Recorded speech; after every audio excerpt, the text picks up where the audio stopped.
Estongo Manti. BDN Production. Il faut qu'il panarati. Il faut qu'il panarati. Il faut qu'il panarati. Il faut qu'il panarati.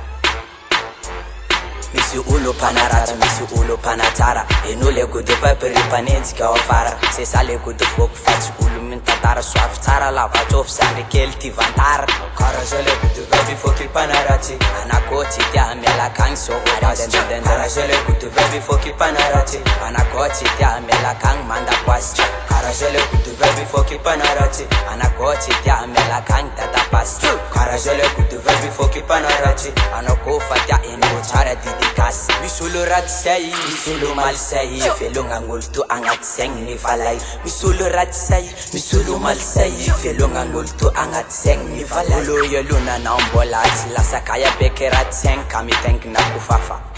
Falenga na ulo, falenga na ulo. Yela usena rat so dari me furundulo. Cara jele budu baby foki panarati. Panarati dia me la kang so vodas. Cara jele budu baby foki panarati. Panarati dia me la kang manda pas. Cara jele budu baby foki panarati. Anakoti dia me la kang tata pas. Cara jele budu baby foki panarati. Anakofa dia eno chara didikas. Laats kafara, tavela zoki zandi. Farina nen skulandi anens kile bandi. Laats kafara, tavela zoki zandi. Farina nen skulandi anens kile bandi. Olo tutuma no ifatava vuaka. Ianda sanzara soki afa baraka. Misiu mafulua tau bil mukundua. Mura yan soki na ufakulua. Cara jele budu baby foki panarati. Anakoti dia me la kang so vodas.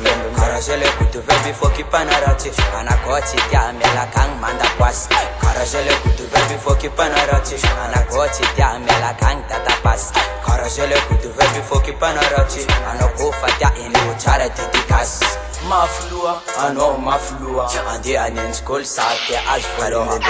Mura yan sote na ufakulua. Ofira mesube manefa na utapatua. BDN Production.